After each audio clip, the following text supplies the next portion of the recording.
the screen sharing. The meeting started and we'll turn it over to Jana. Give her a welcome, everybody. Morning, everyone. You can hear me well enough. I know my lights are bright. I'm trying to correct that. I've got little lobelia growing in there. They haven't seen the outdoors, so I don't want to scare them to death. They're living under there. Yeah, my name's Jana, and I am a woman in recovery. And I really appreciate Robert giving me the opportunity to share. I think I've done this one other time. It was a while ago with this group. So, gosh, so my my life story, I'll just run through it a bit. So I live in Alaska, and my parents came up here when I was a baby. So this has been my life home since '64. And they're adventurous spirits. They came up here just a few months after the big 9.2 earthquake. And they'd already sold everything, but they're like, well, you know, what's the worst that could happen, right? So they came and got divorced not shortly after. That was my mom's plan. My dad didn't. I don't think he really knew the plan. But yeah, it was was a good place to grow up, but it was a boom town. Those of you that know any history, it was, you know, they were moving up here and having kids faster than we could house them or school them. I remember double shifting while they were trying to get schools built. And with boom towns, that's the oil pipeline, right? Come a lot of money and a lot of drugs and a lot of alcohol. And so I was quite exposed to just it being the norm, you know, in the 70s, and it in a bigger way. Alaska's marijuana law was actually, it was legal up here in the 70s due to privacy law. So it wasn't actually the drug, but it was the privacy law that cops couldn't come in into your home or your car. And so, I don't know, we were just at a different place. We've always been a different place up here. But it created a lot of strife. My mom was a drinker, and you know, I found out later in my life what her childhood was like. And so there were reasons behind her heavy use of alcohol, and the partners she picked were abusive, and I finally left at about 16. So I had an early start on living on my own, and that's been a thread throughout my drinking and my recovery. And those of you that were here yesterday, I'm still on the edge because of my son's kitty was killed yesterday. So anyway, that's part of the most recent feelings inside of me. But yeah, so high school was moving around. I lived with a few different families, and then I finally got a house. I got an apartment, and I worked 32 hours, worked from 3 to 9 for the book cash. You know, they kept you right under, so they didn't have to provide anything. And then I finished high school, and then I was just kind of relieved to be done with, I don't know, to be on my own and to not have expectations of other people. And I tried college a bit, our community college, which was a great community college here. It sadly has gone away. But between low self-esteem and I had dyslexia, I had reading, writing disabilities, and didn't really know it, you know, back in that day. So it was really hard for me to finish things. I became a special ed teacher, so I know that students work about 5 times harder than the rest of us that don't have disabilities, but I didn't know that then. So I often felt like a failure. And I would go off on trips. So I wound up on a 2-year, which is probably a great thing that happened to me then. I wound up on a 2-year motorcycle trip with a partner from Australia, all over North America. And then I was back, and then I finished 2-year degree in 4 years, I think. and I was gone again for a year in 87. Again, another heartbreak. So during this time, I'm having relationships, and I don't know how to form a healthy relationship, because my model from my mother was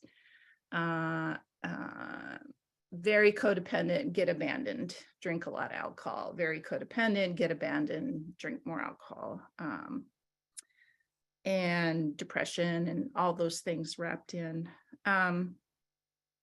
And I came back in 88, and some things changed in the world for me. I was starting school again in 88, 89. But I discovered counseling, and I discovered Prozac, and it truly was a game changer for me. Oh, and the third thing was I got a Mac Plus that had spell check, and I, for the first time in my life, felt that maybe I could graduate. Maybe I could do this. Like, I could write a paper, and, I wouldn't be full of red marks when it got back to me. So, those 3 things really kind of shifted, and I graduated, and I had 2 degrees. I had elementary education and anthropology, and I met my husband during that time. And so lots of things happened at turning 30. I got married, I bought my first house, I got my job with the school district. I just felt like a normal person. When you think about those normal people out there, those professionals, and Breck worked for the state of Alaska. He was hired on from the Exxon Valdez oil spill. When that happened, they formed an environmental section here, and so he was hired with the state for that. And I just felt like a grown-up, and I'm still not drinking.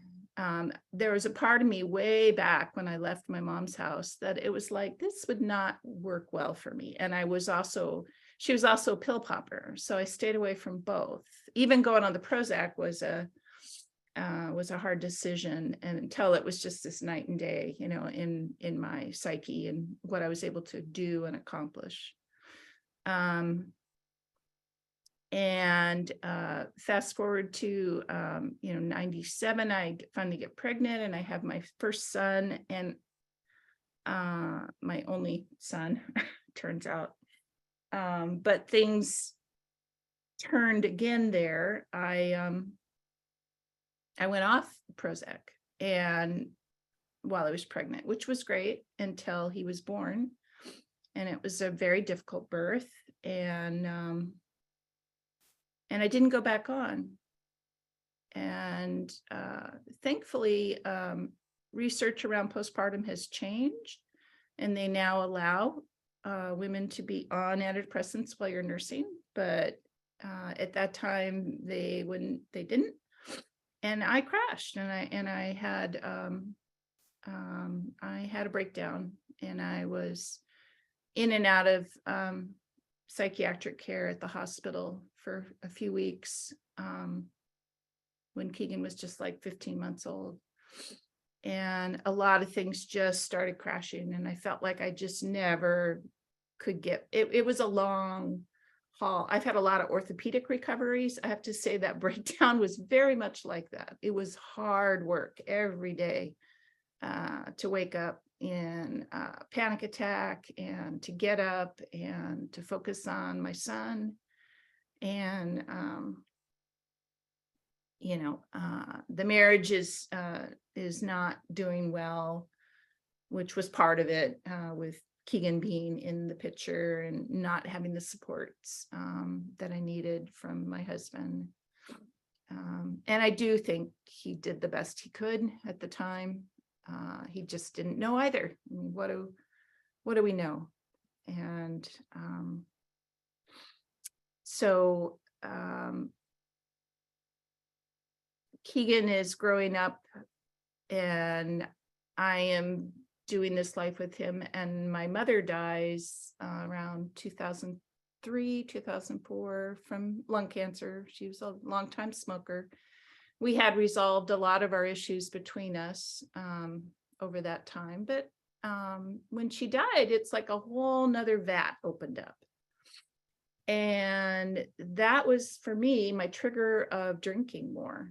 My husband was a home brewer, so it was everywhere. You know, we had everything in the house that he brewed.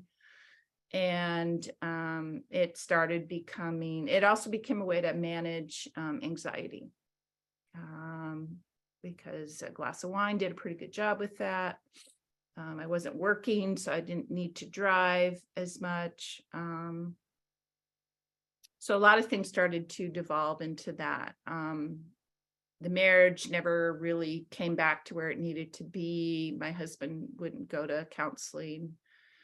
I just started accepting things were going to be where they were. And alcohol became the escape and the way to grieve. And that's a lot of it, probably what the topic will be, is that grief, which I'm feeling today, sober, which really sucks. Grief sober sucks. I started using more. I started an affair with a neighbor down the road. We were all in the same baby co-op. And it was a shit show. And that is about the time I first found AA. And have been a longtime member of the Unitarian Fellowship. I've been a UU since 92. I found them earlier. I found them a little bit in high school. I actually had a boyfriend who's went back when we went. So they met in a little log cabin downtown. And then I found them again in the early 90s or late 80s in college. And then I became a member and 92, 93. And so I've always had a different belief system. And I did the AA thing, but I just was always butting heads with a lot of the God piece. But I was in for 3 years and I did get sober, and other things in my life did get better. I managed things in the marriage better. And then I decided to go out when I got breast cancer. I thought, what the hell? No, I don't know the thinking or the rationale there. I just thought, what the hell? Why am I working so hard at this? Don't I deserve something better? And I was on a plane to Hawaii after I'd had my mastectomy and recovered. And from that whole, it was like February on around June or July, I did a trip alone. I think I really set myself up, 2 weeks alone in Hawaii, made the decision on the plane. Had a lot of girlfriends backing me up. You're not really, you just were grieving, you're depressed, you're going through, your mom's death, blah, blah, blah, life changes. So I had people backing up the idea that perhaps it was just a phase. And for me, it was not a phase. I was now drinking and functioning. I was functioning, but having days that were worse than others. And I was out, I will fast forward through a lot of that, but I was out probably a good 10 years. I had orthopedic issues and things that were happening. So I was having surgeries.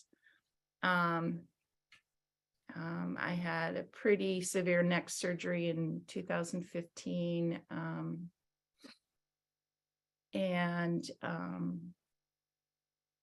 yeah, so things were just happening, and with the neck pain also, what happened with that was I was taking some pain pills with alcohol.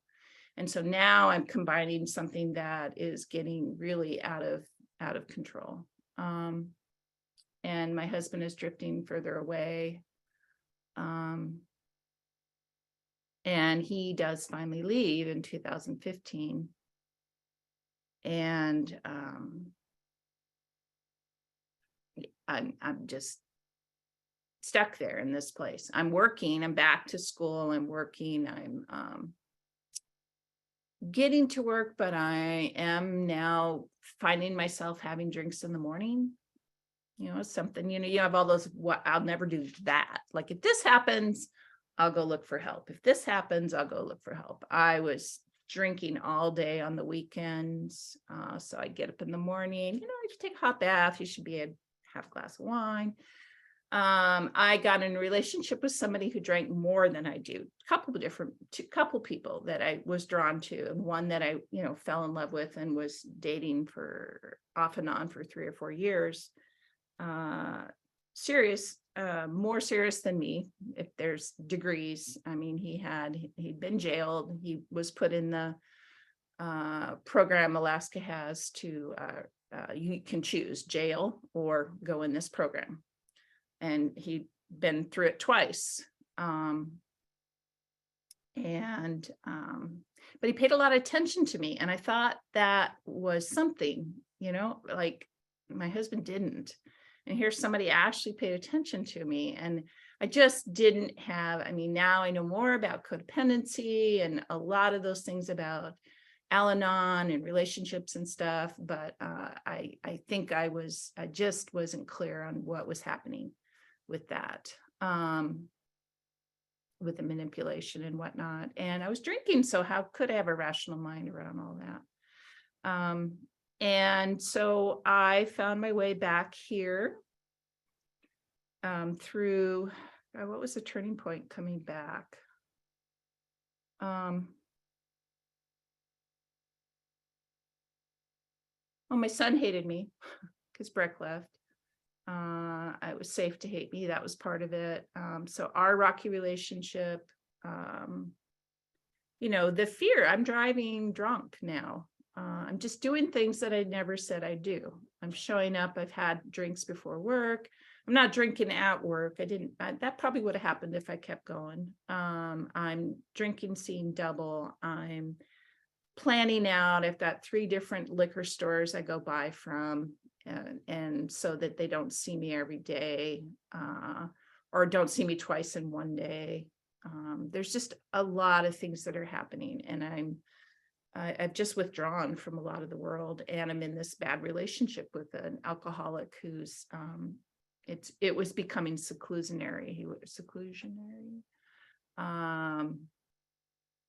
So where he didn't want me to go see other people or go out with, just even do things with other, so it was becoming very, very much like when I think of the relationships my mother was in. So very restrictive and controlling, and not yet physically abusive, but a lot of emotional and verbal abuse. And I was so surprised that I was being drawn into this when I was so against this in watching my mother's relationships. So I went to Al-Anon, and then within 2 weeks I was back to AA. And I did seek different ways to go through getting sober. I did come up with a UU sponsor, and on my own I found other books that had secular humanist type steps, and I started putting all that together, and I found that podcast, and that's kind of led me, and then pandemic. During the pandemic, that's when you guys got to know me. That's when I had my huge accident and broke my leg and my hip into 5 pieces. Break your femur into 5 pieces. It doesn't feel good. And that, I think that's kind of how I found Zoom, because I could Zoom to meetings any time of day or night. It helped me with pain management, and it helped me make connections during a time when the whole world was not connecting.